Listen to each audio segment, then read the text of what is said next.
Hi guys, Rika Lawson here, the dating coach of KairoDating.com, and today I will discuss how scammers operate, particularly romance scammers, because this is a dating and relationship channel, and unfortunately there are people who are active on social media and on dating apps.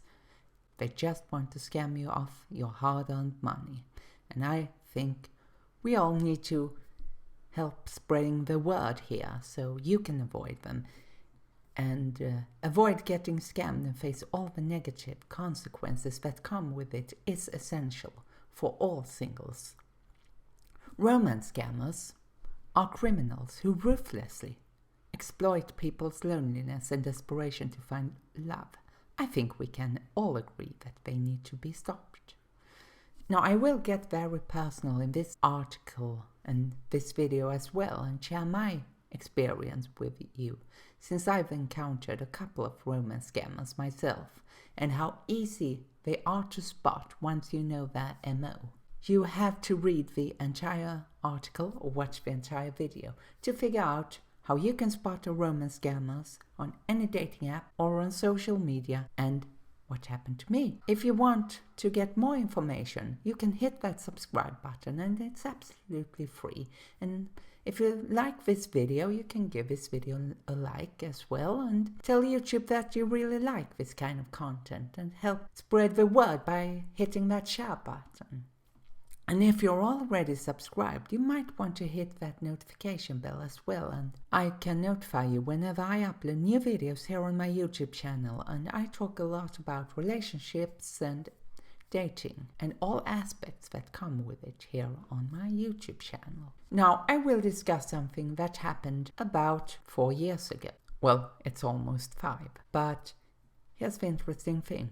The MO hasn't changed, not at all. I was updating one of my social media accounts when suddenly I got a message from a woman with a brief statement. All it says was hello. I didn't know why she contacted me, so I responded and things started to become strange pretty quickly.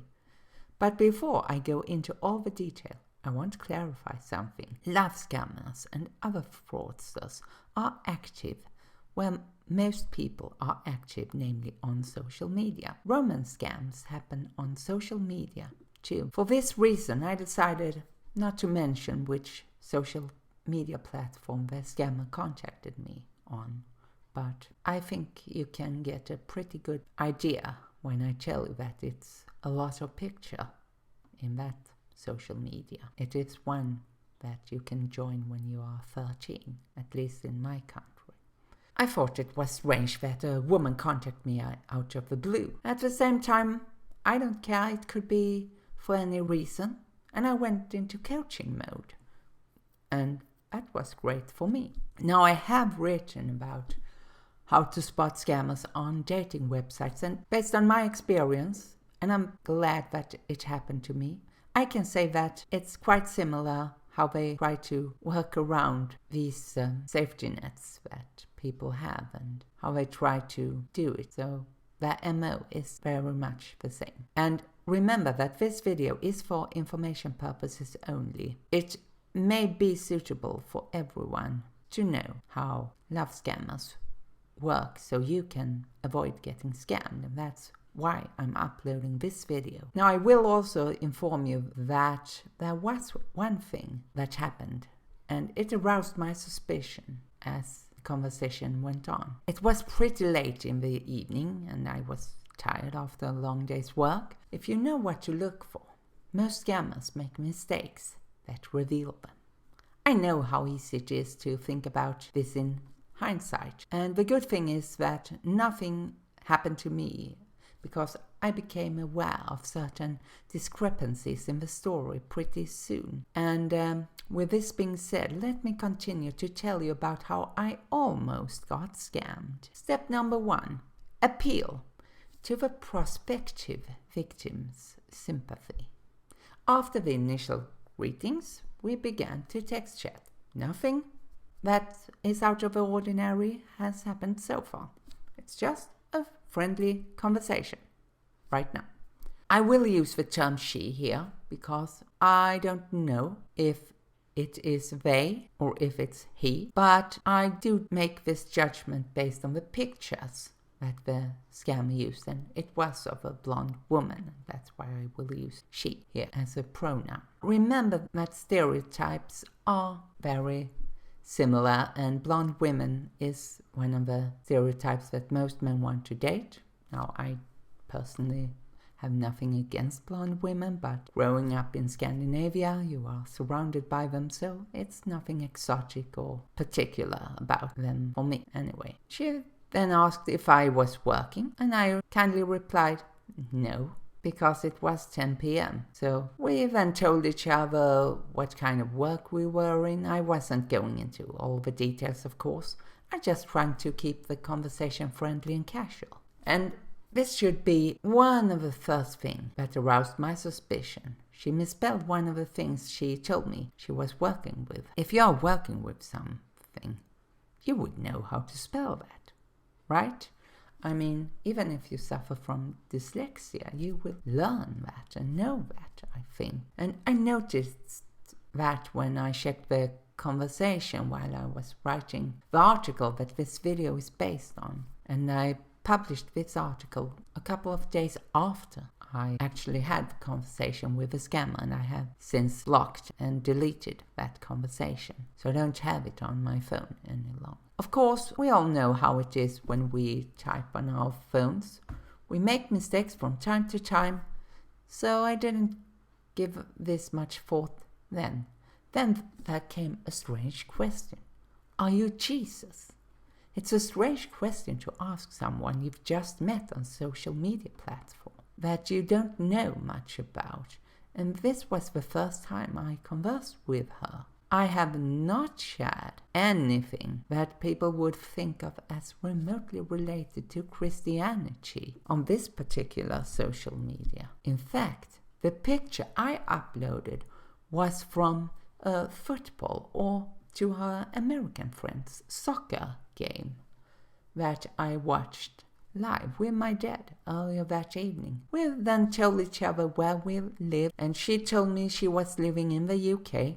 Then, of course, English would probably be her first language. I know that there are a lot of Eastern European women living in some areas of the UK, but I wouldn't think that they would live in that particular area, namely Scotland. This was before Brexit, I should say, because this is back in 2018. Since this isn't the first text woman I text chatted with, I decided that I should give an appraisal comment about her picture. Then she started to rant about how her picture probably was stolen and that she needed to contact an American agency. This was the second time something strange had happened, and this was when I noticed it too, even if I was tired. Why would a woman in the UK need to contact an American agency to remove stolen picture from social media when she could report it to her local police, who then would be in touch with the company and then take it from there? And sure, they might need help from their American colleagues, but then they would contact them, and she didn't have to reach out or file a report with them. The conversation continued for a while because now the scammer probably got worried that she would have said something that would raise suspicion. So now it was time for round two. Round two, keep it casual and don't give away too much details to avoid suspicion. We then discussed what we ate. I was more detailed than she was. This might indicate a scammer, since most girls would write something more precise than a sandwich. Then something else that I thought was pretty strange happened, and this is the third time. She told me that she was living with her uncle. I'm not saying that it would be strange, because I know it's expensive to live in Scotland, thanks to Escape to the Country, where she allegedly came from. I have been watching that show, so I had some knowledge about it, of course. But still, it is pretty odd to live with your uncle in Northern Europe and in Western Europe, I have to say. It would have made much more sense if she had lived with a friend or her parents, or some colleagues of her. It was a good thing, because now something extraordinary had happened.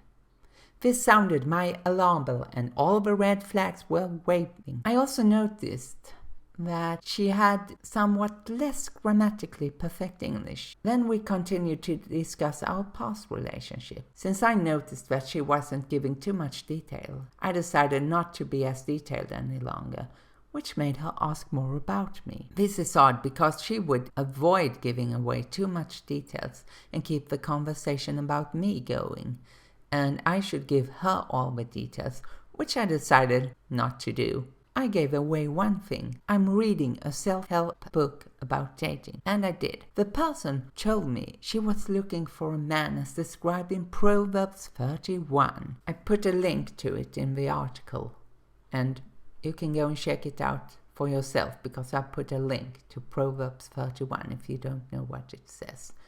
Now, this was very strange for Northern Europeans to be so open with their Christian faith. I have to confess that this made me a bit uncomfortable, since in Scandinavia we don't usually are that open with our faith, especially not with someone we just met. And I also have British friends, and I know they aren't very eager to discuss it so vividly, especially not with someone they just met. And this aroused my suspicion even further. So I started to think about African Christian, and I know a few of them. And they are my good friends, and absolutely I don't have any grudge against them, or Nigerians for that matter. But I also know that most love scammers happen to come from Nigeria. Another thing that I know about Christians in Africa, also because I have some African friends who are Christians, is that they are more open and comfortable with their faith than most Europeans I know.